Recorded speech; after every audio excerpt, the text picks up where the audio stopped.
Okay, the former Chief Justice decided to,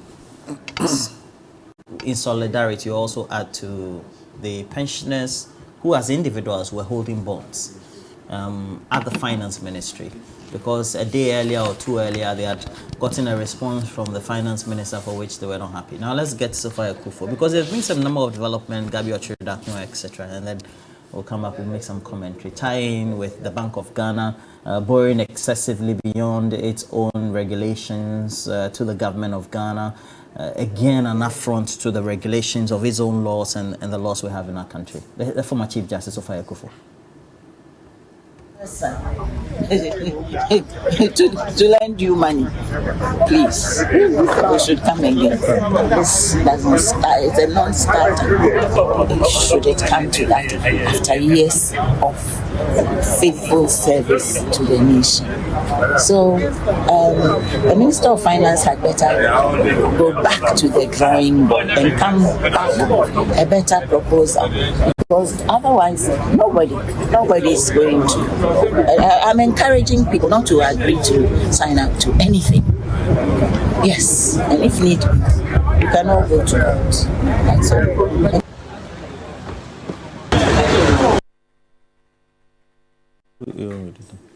And then subsequently, we had some number of tweets from Gabi Ochridakno.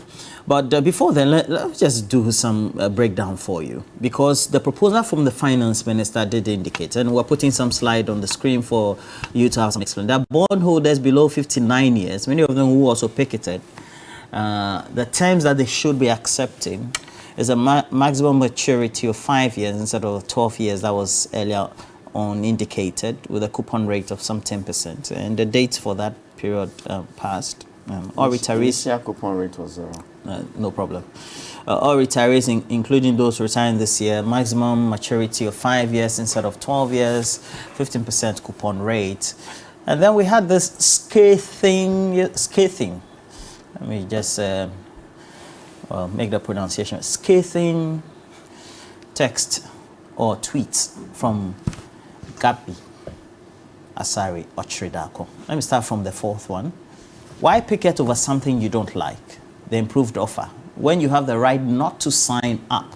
Sorry, but I struggled to get the emotional outburst over exemption. And this is direct reference to the former Chief Justice of Akufo. I hope she won't volunteer to picket tomorrow and on the same issues when the time to sign up has expired. Now, I was among those who pleaded for the exemption of pensioners, but the government had to balance all that with the need to protect the economy for the 33 million population, and settled on the percentages that we told you. Now let's go to the fifth one. And this one says, a former CJ to take up a noble cause such as she did, but at such late hour, when all was done and for all that publicity, she owed it to herself and her social standing to have understood the issues far better than what she exhibited last Friday. He ends this way, she is bigger than that. Your reaction to this? Roland, you want my reaction to which? Is it the Chief Justice or the whole episode culminating into all this? Good morning to you again, Roland, and good morning to your viewers, especially viewers in Okaikwe North.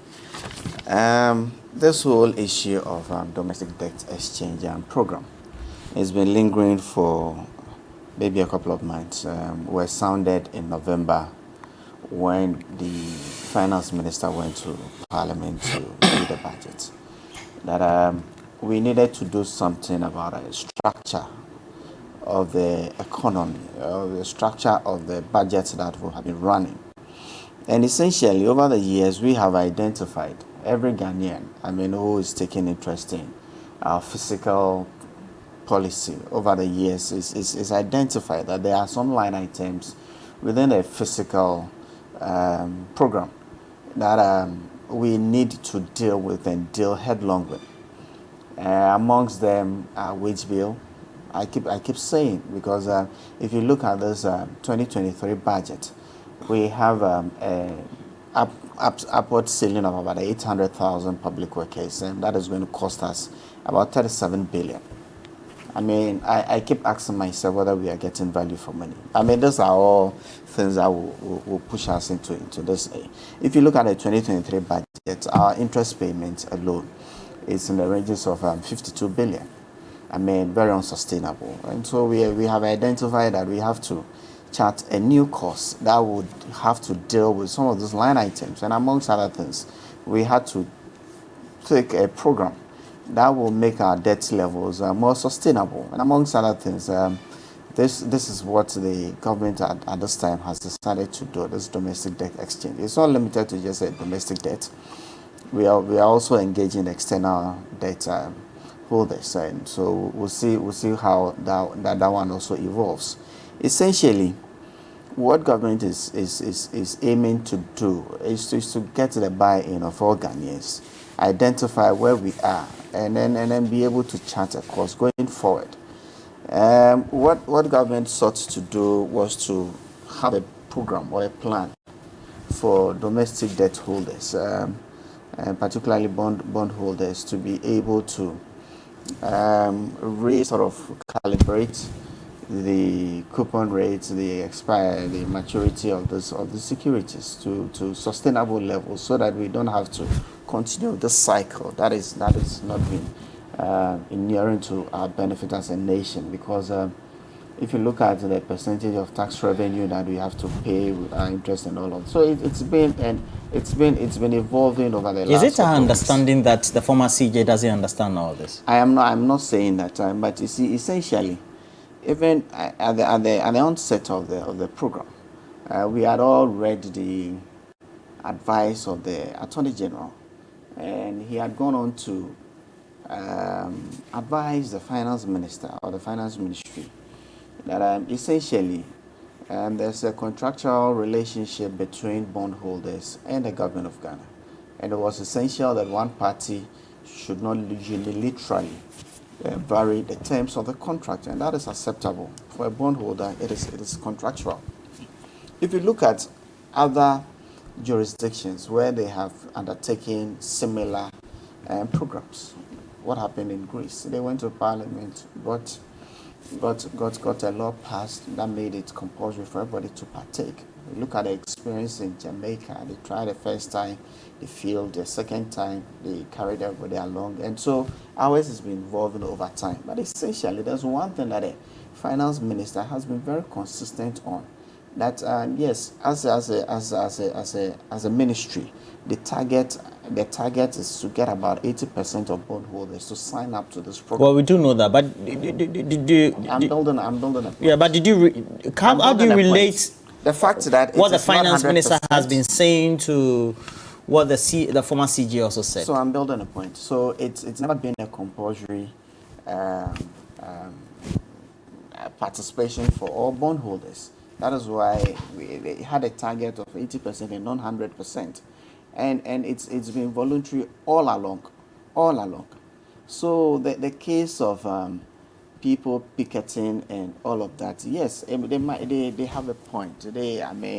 Interested Ghanaians whose voices should be heard in such major policy programs of the government and all of that. But essentially, this program has been voluntary, and the emphasis is on voluntary. So if you still want to hold on to your old bonds that has has intact all the terms and conditions that you subscribe to initially when you bought the bond, that's fine. Okay. It's not compulsory. Right. So for us to get to this extent, and you recognize that from where the policy initiative started, from the point where bonds were supposed to mature in 12 years, there was going to be zero coupon payment in 20. I mean, it has evolved, all because of the level of consultation that we have seen, and also information that has gone around quite a bit in the last couple of weeks. So the process is evolved, and for us to get to the extent where people like here are taking part, well, it might be negative, it might be positive, but I think that it's all in yours to our. But I'm thinking that, for a voluntary exercise like what is happening, we shouldn't have gotten to this point of the former Chief Justice actually partaking in. I mean, her views are always welcome. We always want to learn expertise. But you think that I even belong to the school of thought that thinks that for Supreme Court judges, we should probably go the way of the US, where once appointed to the Supreme Court, you work until your last breath. Because look, in any case, well, she still retires on a emolument, but she basically did that. We are paying just them, so to. why don't they continue working? Can we put up the tweet of Gabby 456 and some judge? How do you respond to that? Does that raise or reiterate again the concern that those related to government and government just don't empathize with what ordinary Ghanaians are feeling? Let me say very good morning to our viewers and the people of Ningo Pram Pram, as everyone is doing here.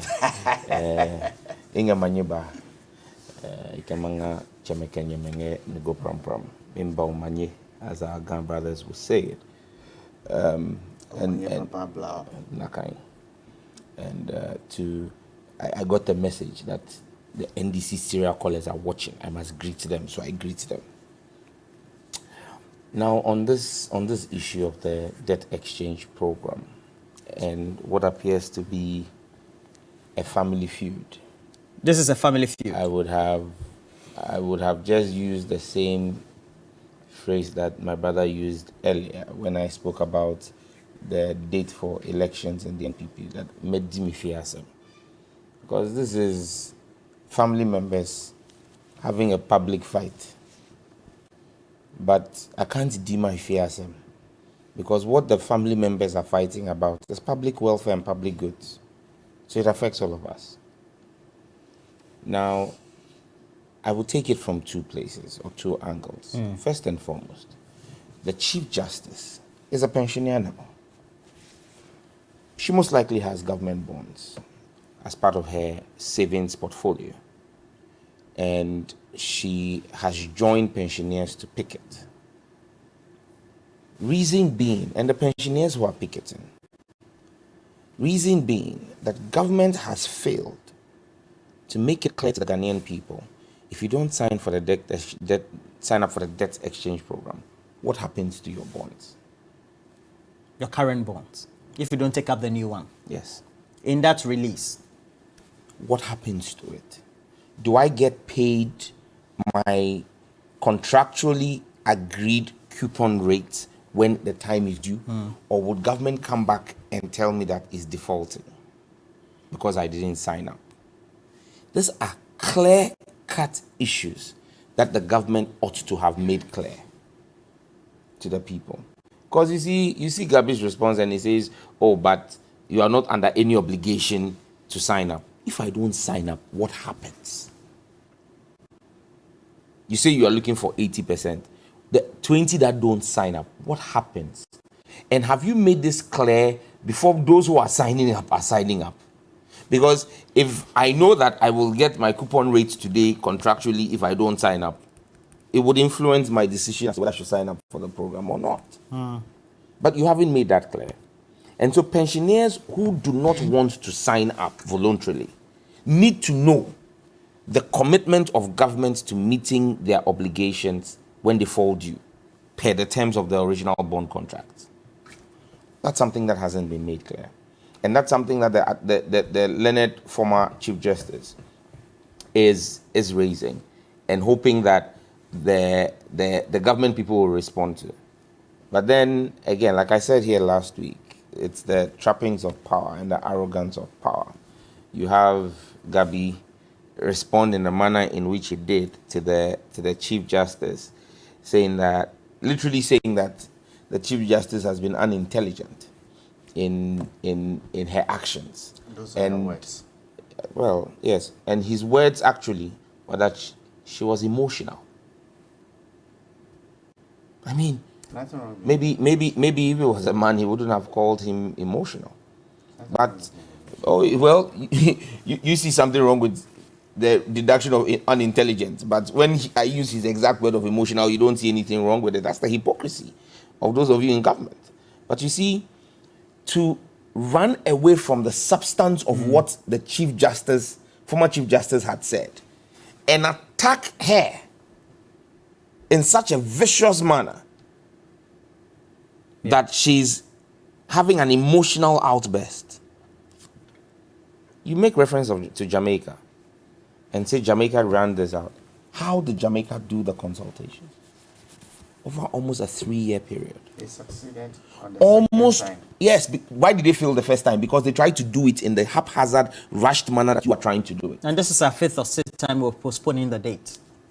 Absolutely. To show you that fundamentally, we are making the same errors that Jamaica did. Jamaica had to come back a second time. When Jamaica did it the first time and failed, as you were pointing out, they did it in a rush like you were doing. They had to take time and do it over a 3-year period and do proper engagements. But like I said, who am I? If the president's cousin from his father's side is asking the president's cousin from his mother's side why he's touching her bonds and her pensions, and another cousin from the mother's side says the one from the father's side should keep quiet, that she doesn't have anything to say, it is family fight.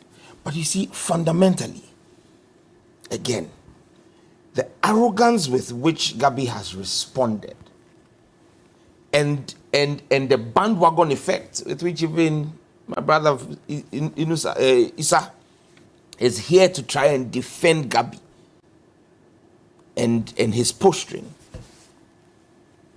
reveals one thing. The MPP is living in a bubble. What bubble is that? Why are we where we are? Why are we having a debt exchange program? Is it not because we have had a gross mismanagement of our economy? Is it not because the managers of our economy have been useless at managing the economy? Is it not because you have had the likes of Ken Oforiatta, his boss, Isa's boss? He's a data bank staff. That's his direct boss. His boss has mismanaged the Ghanaian taxpayers' money. I said I was You work with data bank. in the past. So has Ken been your boss before? Yeah, but you're saying as if it's still present. I mean, it's Currently, you don't do anything for him. You don't do anything at the Ministry of Finance. Can we go back to what? You see, ask him if he doesn't do anything at the Ministry of Finance. I don't do anything at the moment. I hear you. But Ken has never been your boss. I have not said so. So he's been your boss before. Yes, that's what I'm. Your boss. I think so. Once your boss, always your boss. You must learn that. 48 laws of power. So your boss, or now you want to disown your boss. You agree that he's been useless at managing the economy, so you are disowning him. His boss has mismanaged Ghana's economy. The person he is actively campaigning for to become the next flag bearer of the MPP, Mahmoud Bawumia, head of the economic management team, has been colossally incompetent and useless at running the economy of this country. And that is why we are here. Because, Roland, if you go to the hospital and you are sick, before the doctors treat it, they look at the cause of your malaise and prescribe a treatment for that cause. So, as Gabby and his cousin are fighting over the mismanagement of the economy by another cousin, and these 3 cousins are misbehaving under the watch of their bigger cousin, the president, let's ask ourselves, what has led to this family fight? What has led to this family fight has been the poor, clueless, incompetent, and useless management of our economy by Ken Oforiatta and Bawumia. The fact that Ken Oforiatta, even against sound advice to watch his borrowing, because of the interest that companies related to him, like Enterprise Insurance, were making out of borrowing. Today, they have borrowed us into a ditch, borrowed us into a state where pensioners are at risk of losing their pensions, or the terms of the contract that the government signed with people who bought the safest bonds, government bonds, is zero. But Ken Oforiatta's allied companies, Enterprise Group and Co., have made hundreds of millions of Ghana cedis in profit. He is richer. Tell me the difference between Nam1 and Ken Ofori-Atta. How do you mean? They told us that Nam1 took people's money and just ran away with it, and the money has gone. Well, People were they greedy. said Nam1 was working without regulation, so he needed to be put under. Fantastic. The regulations that we have, the PFR, the Public Financial Management and Fiscal Responsibility Act, say that you must not borrow in excess of 5% from the central bank. 5% of your previous year's revenue from the central bank. The revenue for 2021 was 70 billion Ghana cedis. 5% of that is 3.5 billion Ghana cedis. Yet Ken Ofori-Atta went and borrowed 40 billion from the Bank of Ghana. 44 billion. 44 billion from the Bank of Ghana. Is there no regulation? Did he work within the regulation? How different is Ken Ofori-Atta and Mahmoud Bawumia, your two bosses, former and future, or former and current? I wonder your decision making, the kinds of people you choose to be your bosses. Maybe it tells something of your character, because that's the decision people will make in Okaikwe North. That if the person you worked with before doesn't work with financially malfeasant, your incoming boss, the same. That was the kinds of associations you make. But both Ken and Bawumia, tell me how they are different from Nam1. Tell me how they are different from Piram. Look, people put all of Piram and Nam1 were all investments. Investments that went bad. Are these not the people managing investments, government investments and bonds? Ponzi scheme. Ponzi schemes are. But what Ken has done with our economy, has he not run Ghana's economy like a Ponzi scheme? What happens with Ponzi schemes? They go bust. Has Ghana's economy not gone bust due to poor management? They are unregulated, please. And I've told you, even in this case where there is regulation, the man is working outside of the regulation. He's running. Ghana's economy has been run. Look, between Bawumia and Ken Ofori-Atta, it is one running a Ponzi scheme and one behaving like a fraud boy. They have simply run this economy aground. That is the cause, the root cause of why we're having this whole conversation. If Ken had not been greedy to make an unholy profit from taking loans we didn't need, because his company was getting a cut of those loans in fees. If Bawumia was more interested in managing the economy than his political future. You're a member of parliament.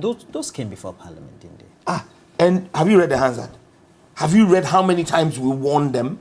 Have you read how many times you raised the issues? He's been a member of parliament before. Parliament does not have the power to stop government. When we raised the objections and it was put to a vote, you had them as yes men. Do you say parliament has not got authority to stop it? You can only get the authority to stop it when a vote on the floor gives that authority. But at the time, but at the time you were in parliament, how many? What did you have? We had 106. You made up the 169. Issa Fuseni, I am asking you. Issa Fuseni, I am asking you directly. For the 4 years you sat in parliament, did you for once ever vote against any of the loan agreements that the NPP brought that we want was inimical to our growth? Did you? You won, but you never called for a vote. What are you talking about? You never called for a vote. What are you talking about? Did you ever support our position? Wait. You on the finance committee. Did you ever? You see, politics must be about deliberations on all. And it's not deliberations. There were reports to plenary people, on every contract that came and those reports always had the minority group. Are you saying that? Yes, but he should let me land. He should let me land. He's interjecting. I'll give you 30 seconds. Good. Please. Issa Fuseni should tell the people of Ghana and Okaikwe North today that if he wants us to take him serious, he should state on authority here that every time the NDC, either at committee or plenary, opposed the unbridled borrowing by Ken Ofori-Atta, his boss, did he for once ever support our position? Never.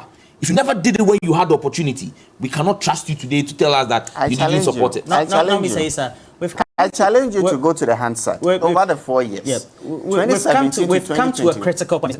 Right. We've come to a critical point. No, I'm just landing on his point. Please, can I ask the question whilst you respond to that? Right. So you still have that opportunity. We've come to a critical point where the finances are in dire straits. There are even deeper conversations about how the Bank of Ghana seem, by its own regulations, to have now bridledly borrowed to government beyond the excessive limits as far as we're concerned. And that also adds to our public debt. And that even exacerbates the difficulties we're in. How do we reconcile these difficulties with all that is happening with debt restructuring domestically? Let me address a few of the issues Sam George raised, and then I'll see.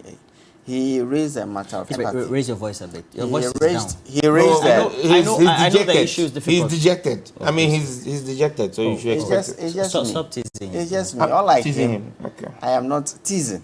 It's not teasing. It's just part of it.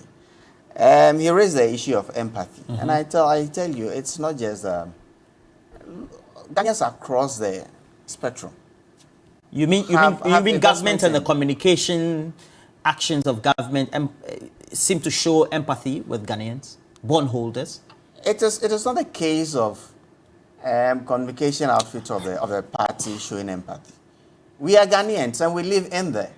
And time and again, the finance minister and the ministry and the people who are leading this whole policy have said, look, if we refuse to go down this route that they are recommending to us, the implications down the line might be worse for every one of the over 30 million Ghanaians. So let us get ourselves in here.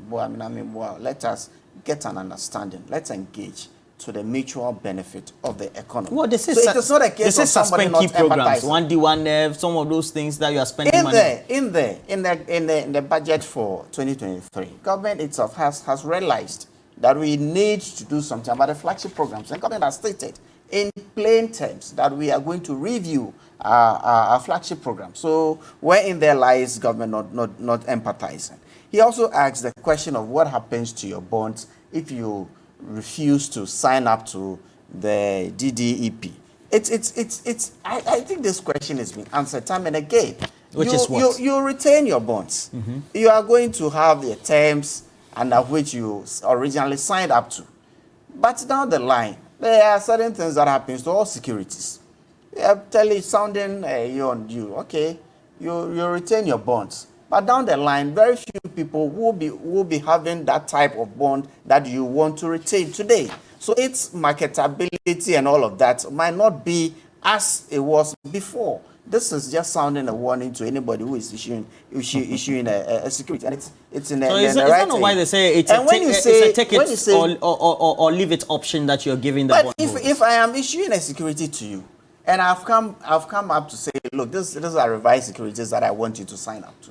There is nothing wrong with me sounding a word of caution to you that, look, these are the implications. If you refuse to sign up to the new sort of bonds that I am offering, those are the possible implications down the line. But nobody is holding a gun to anybody's head and saying, you have to. The Chief Justice says this has to be stopped. It has to be re-engineered in another way.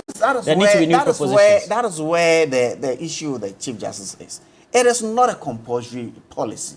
It is a policy that you can opt to stay out of it. And it's in her right to stay out of it. So the essence of the picketing and all of that, it's what I refuse to. I cannot reconcile to. How would you describe her, the actions she took? How do I describe it?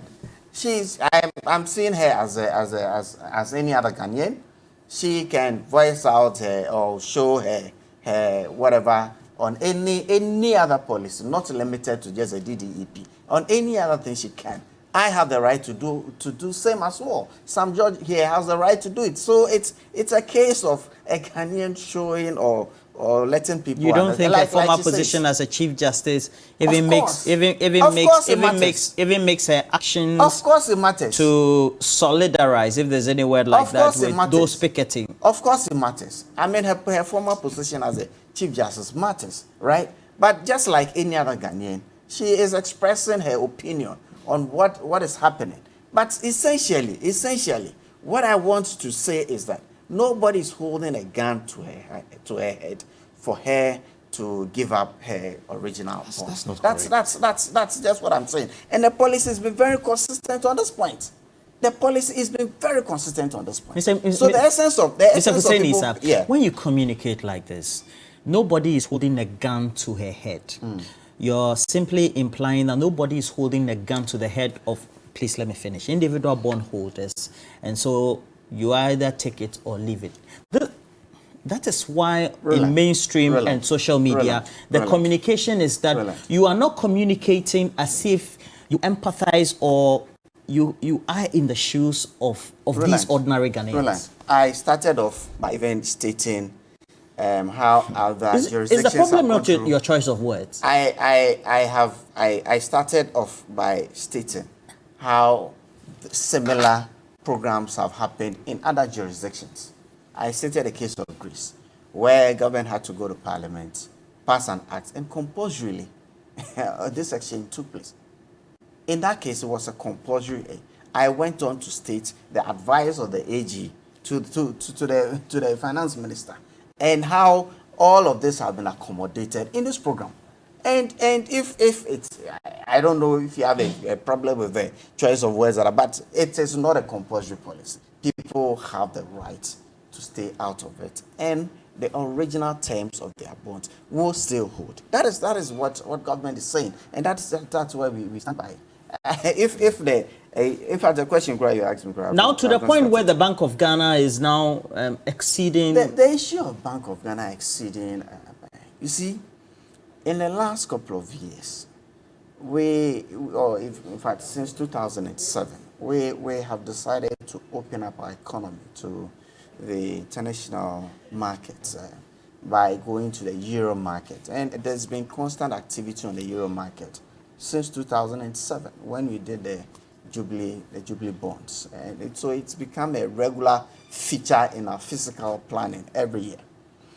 In 2022, when Sam George and his party, I was going to say his ilk, but I think they find a problem when you use a word that the ilk. But when Sam George and his part of Parliament decided to take advantage of the numbers in Parliament so they could pursue their own parochial political interest, and decided to hold up government on its revenue generation policy. We all knew the implications. Now, even the partners of government, I mean, we're not even too sure whether the revenue generation policies that the government had taken to Parliament was going to be passed by Parliament for government to be able to generate it. Are you saying that the opposition to e-levy was mainly by the NDC? Is it not because of academia? In 2022, we had key people within the corporate sector, etc., who had clearly stated the position of opposition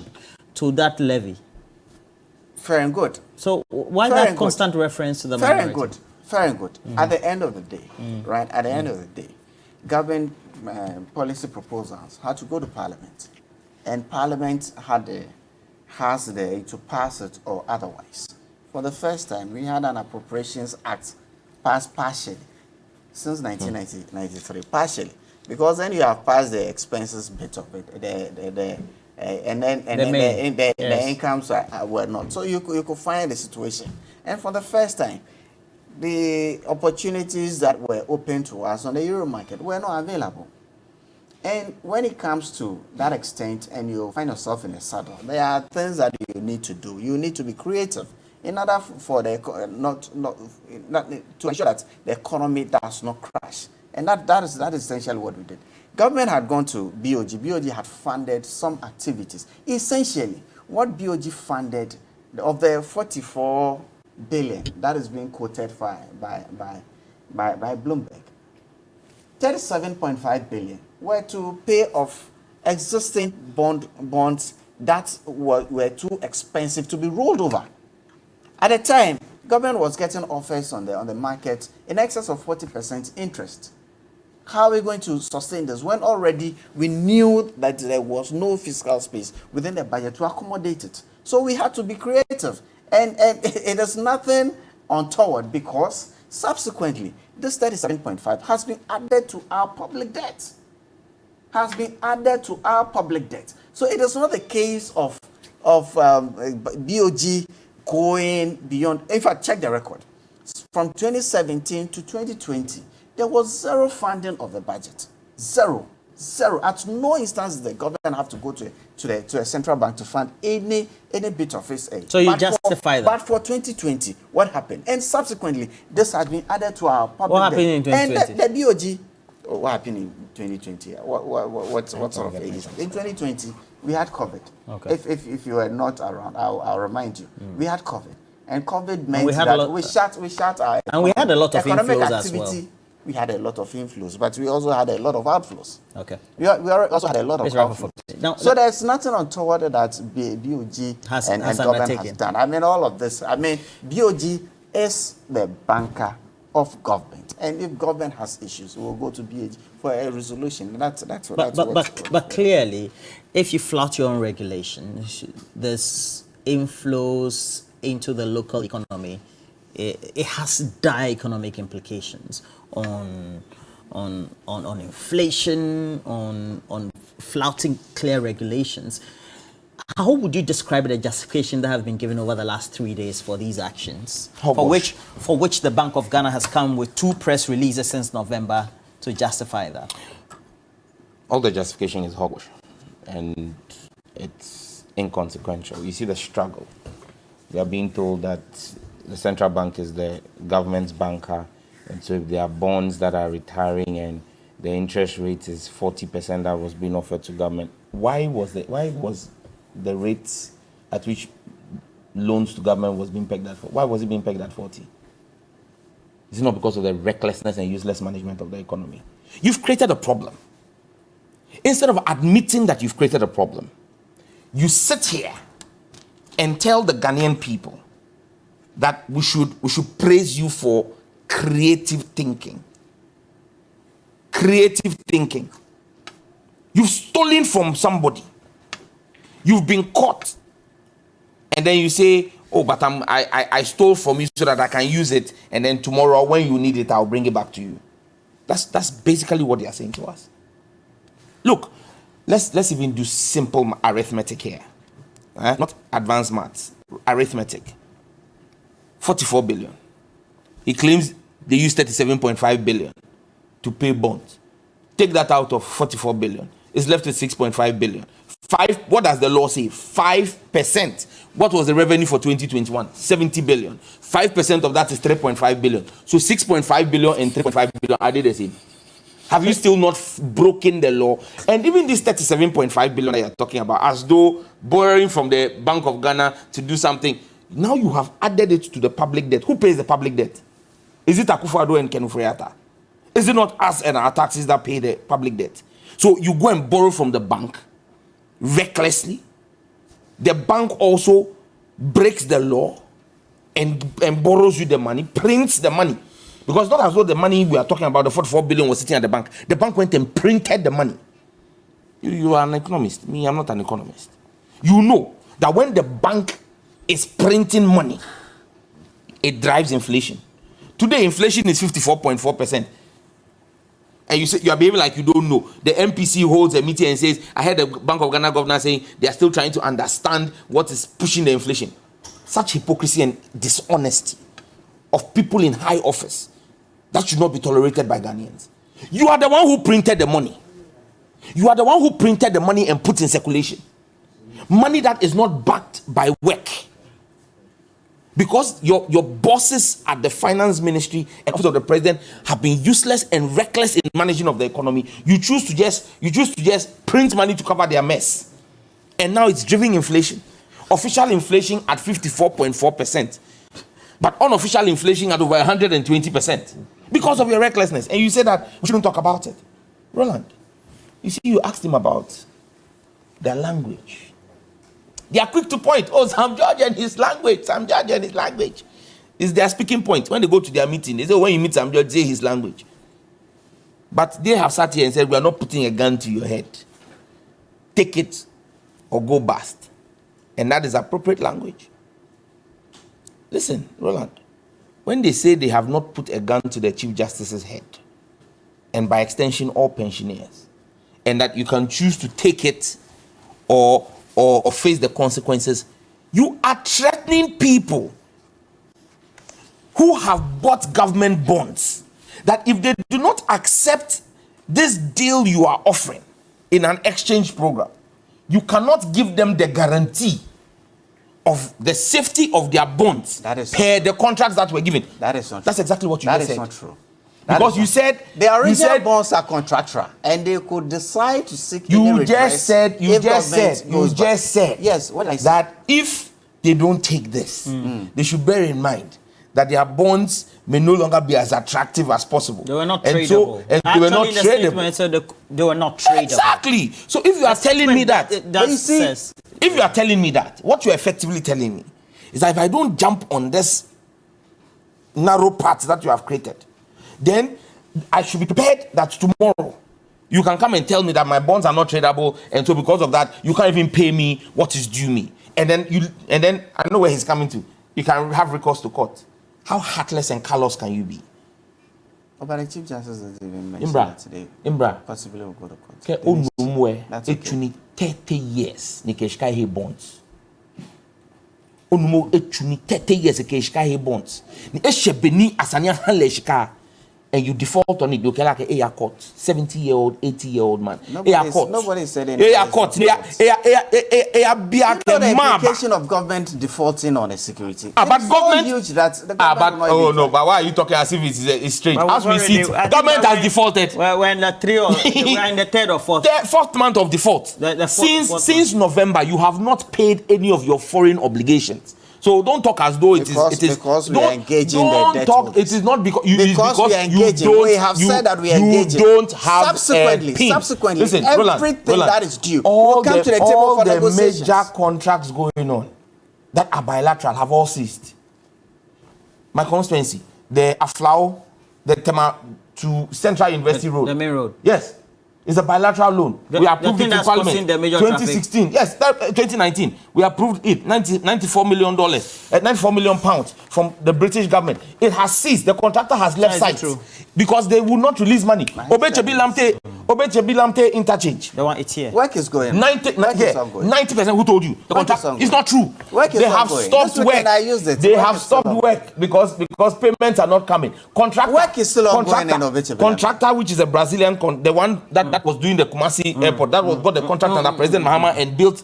They've laid off 1,500 workers. They're all laying off their workers because the bilateral arrangements, all the drawdowns have stopped. The Chinese have stopped. So at the end of the day, don't paint a picture that if government defaults, you have defaulted. You see, the reality is that we are the is it true you're explaining? Is it true? Yes, no, that you will explain. No, we'll go for it. Anyway, Joe Jackson has joined us. We are the table. You say what? We are engaging all engagement. So what's Joe Jackson? Even before Joe Jackson came on. No, but you didn't give me time, Pao. Because the guy said plenty things, and you jumped in. Yes, when he's talking, I'm very quiet. He's saying that. Joe Jackson, good morning to you. Morning. How are you, Roland? Good to hear from you. I'm well. I'm sure you were monitoring on the site. I was. I joined very late, but I was monitoring on the side. Okay. You've had a conversation about the Bank of Ghana excessively exceeding its own acts or regulations and borrowing to government indiscriminately. I have. Is it it's a great source of concern. How would you describe that? Well, you got to realize that when Bank of Ghana finances the government in the way in which it did, to the tune in which it did, that effect is very inflationary. So one has to now ask the vaunted economists at the Bank of Ghana that whilst you were doing that, were you not actually adding to the inflationary pressures in the economy? And that part of all that we have suffered last year, anything inflation rates up to 54%, the CD depreciating, how much of it was due to the funding of the government by Bank of Ghana? And some, I mean, I haven't done the empirical studies yet, but I have cause to really, really, really wonder and say, Bank of Ghana, you may have done us more harm. We're already going to be harmed by a number of other forces, but you added to it. You added to it, and so it is of great concern. It is of great concern.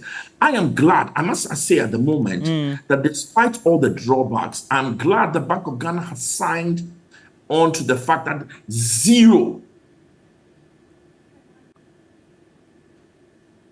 financing for the central bank and But for the government. but it has already flouted the regulation. There should be some. It has. It has already flouted the regulations. It has already added to the inflationary pressures in the economy. Who should be held So, responsible? well, who can be held responsible except for the governor and the powers that be? Those are the only people we can hold responsible. You can't hold me responsible. Yes, certainly, certainly. I Well- can't hold you responsible.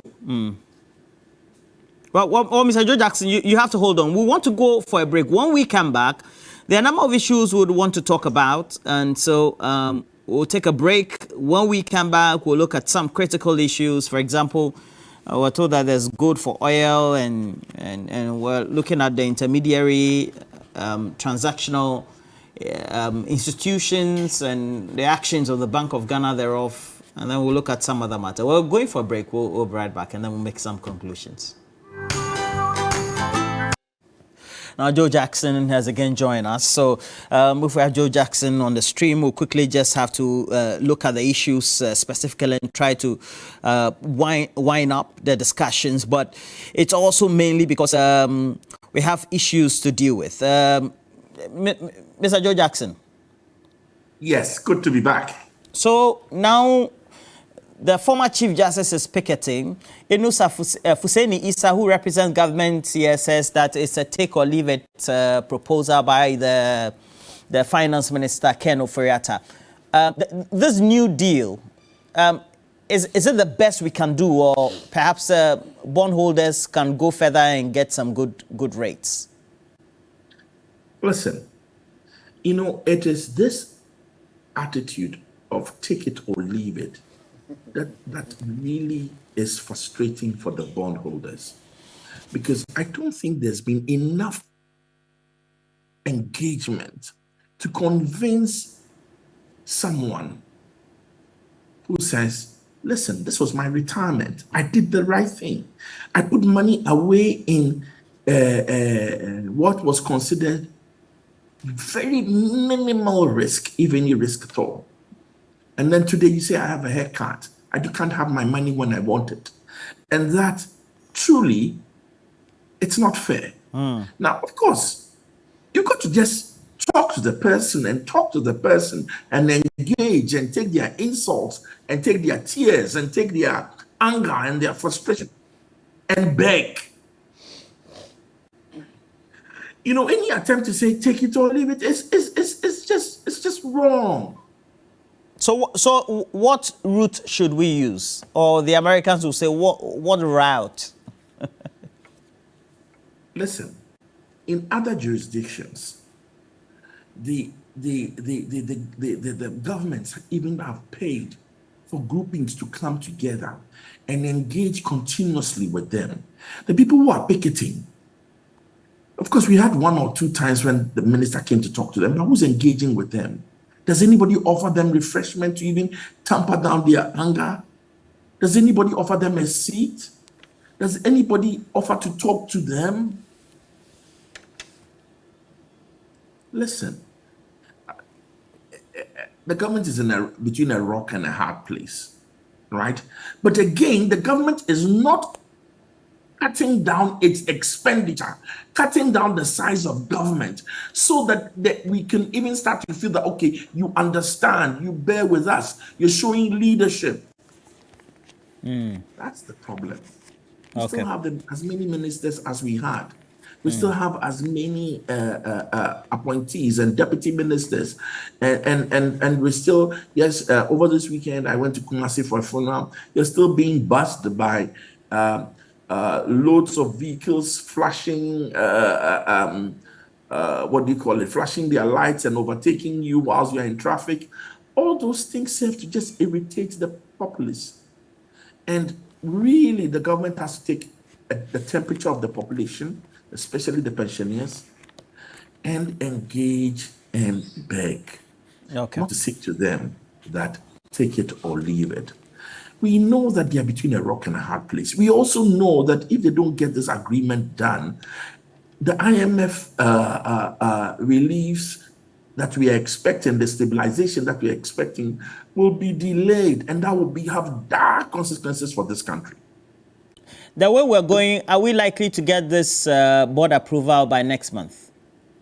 Well, one of the things that has constantly amazed all observers is that even with all our challenges, is the speed at which we are able to get agreements done. I pray we can. I truly pray we can. If I was being completely cold and logical, I would say it's not likely. But I've also seen this. We've got agreements done in much less time than any other jurisdiction that has gone through this painful process. So I must continue to believe. I must continue to believe that doomsday scenario will not happen.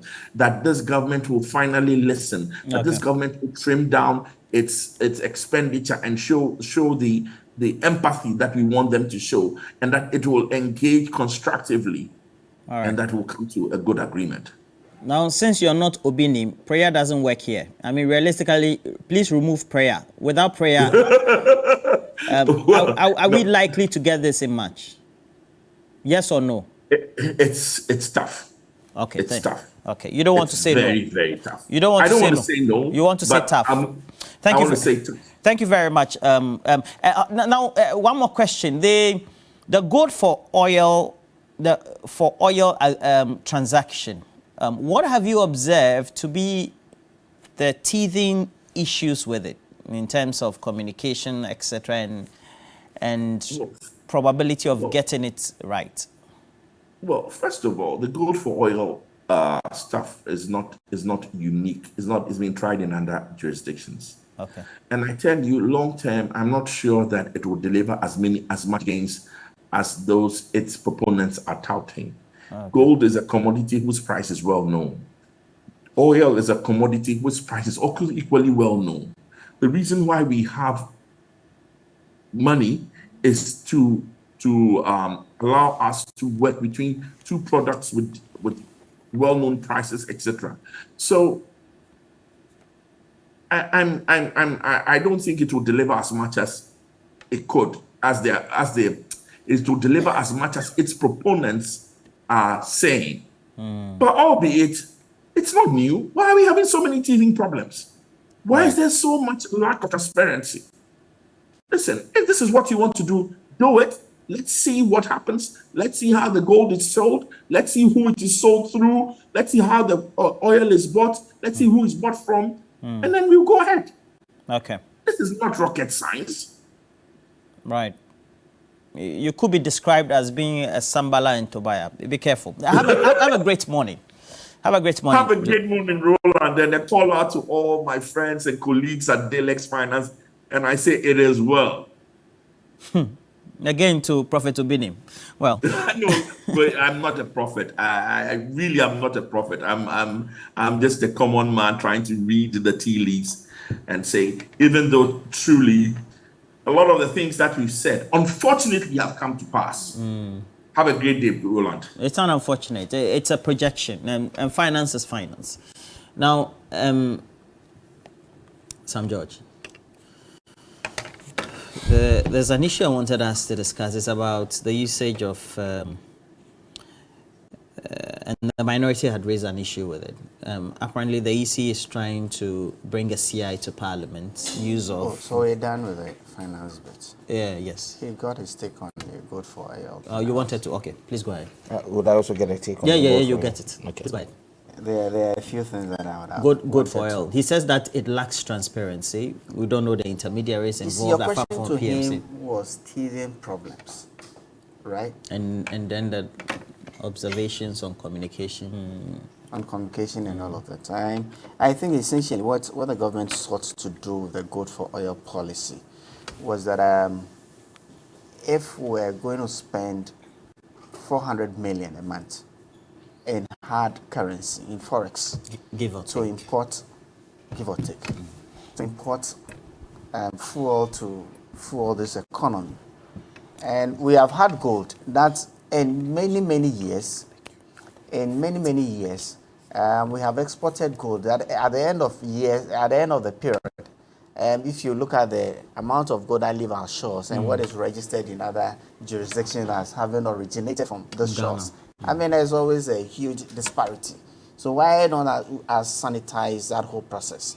Buy the gold locally, get the opportunity of not having to look for an alternative to generate forex to be able to fuel the economy. There's nothing wrong. And like you said, it's not the first time it's happened. It's happened in other jurisdictions. And so we are thinking that by the time we are able to ramp this thing up to about half or 50% of our consumption, monthly consumption, it would actually inure to the benefit. Then we can feel the prices. So far, you think the first consignment that has come is okay? We're on track? I think we're on track. We are on track. And the communication, yes, people might ask, but I have discussed this thing extensively, and we are still talking on it, and we are still engaging on it. So hopefully we'll be able to resolve all this perceived non-transparent transaction and then move on. Some judge made a point that we have created this debt problem. It is not a creation of the New Patriotic Party or the government led by His Excellency Nana Addo Dankwa Akufo-Addo. It's been an aging problem. It's been a structural problem. If I will advert to he should go back to the Hansard in Parliament. In my first debate on the budget in 2017, I actually calculated the per capita debt at the time, and it's not changed significantly since. These are structural issues. Fortunately for us, we In have a government 2017, today. the time you were undertaking that debate, how much was our debt? I can recollect the figures. Seriously? I mean, I can. But What is our debt now? In the ranges of 500. So the time you were doing the debate, it's a very simple question. Yeah. Okay. So I can help him. The debt at the time in 2017 was 125 million. But you see, when it comes to national debt, even the movement in the exchange rate has an effect. Who manages the exchange rate? When you have even not Who manages the exchange rate? When you have not even Oh, my borrowed a dollar, goodness. and the exchange rate moves, it just moves. But who manages the movement of exchange rate? Is it not Baumia, your boss? When the city started recovering, we saw the reduction, significant reduction in public debt. So we shouldn't go that time. The issue of the public debt, it is not the creation of the New Patriotic Party. It's been a structural problem. You've had 5 Luckily minutes. for us, Please, we let's have have a 5 government minutes. today If I who give is it to- ready to deal with that structure. And said- that is what we What did you we say? should. It's been structural. Okay. The debt issue has been structural. And now we have. Oh, I thought I was going to have a can take take also. No, if your 5 minutes is off. We have to go Right for a now, break. 5 minutes. Unfortunately, yes. Roland. Okay. Chief, 5 minutes, sir. it's interesting how we are being told that the problem of our national debt Yeah, oil. is, I'll come to it. The problem of our national debt is structural. It was structural when you were holding Kenke Party and Wachi Party and telling us that we had moved into a place where we're good. Let me help you. It was 125 billion at the time you made your first debate on the floor of the House. Today, it is in excess of 500, almost 600, heading for 600 Look at billion. the composition. You understand me? And when you tell Our me it foreign is debt because of moves, even forex, you tell me it's because of forex. Who is managing the forex? Is it John Mahama or Setekwe? Is it not your two bosses, Ken Furiata and Baumia? Are they not responsible for the forexes? Look, Roland, as for gold for oil, I don't want to waste all my time on the financing because these people never accept anything. As for gold for oil, we've asked questions. We've asked questions. What are the key questions? Who is getting the gold? Who is buying it? Did we pay cash? Bank of Ghana said we pay. In fact, the minister for energy, deputy minister for energy, says we paid cash. Then I've heard Richard Ahiagba also come out to say no, we didn't pay cash. So I don't know who to believe. The gold for oil is a Ministry of Energy project in collaboration with the Ministry of Finance through the Bank of Ghana and PMMC. The deputy minister, who in fact led the negotiations at the point in time. No, I've been on the show with Mesa, and he says that he, at the point in time, was lead on the negotiations. And I even asked him that why. Is it because he's a Japa, and this deal is also a revised Japa deal, that he's doing it, and we laughed about it. He's admitted to this publicly. Tells us that we paid cash for it.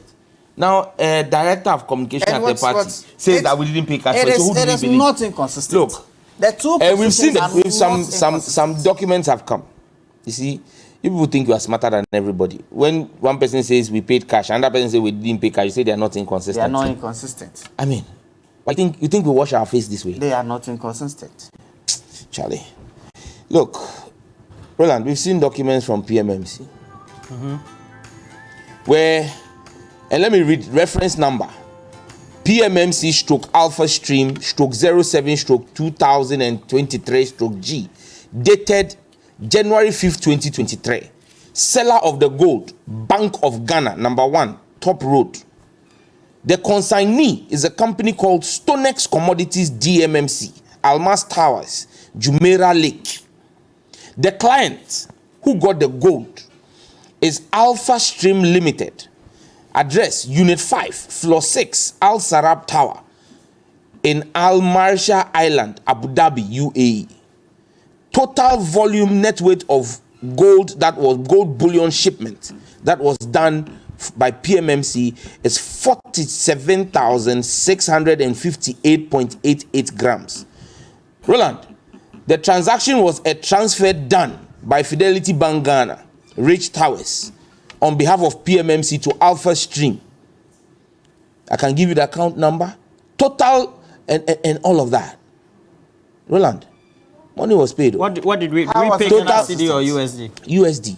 How We transferred US dollars, not Ghana cedis. But how is that inconsistent?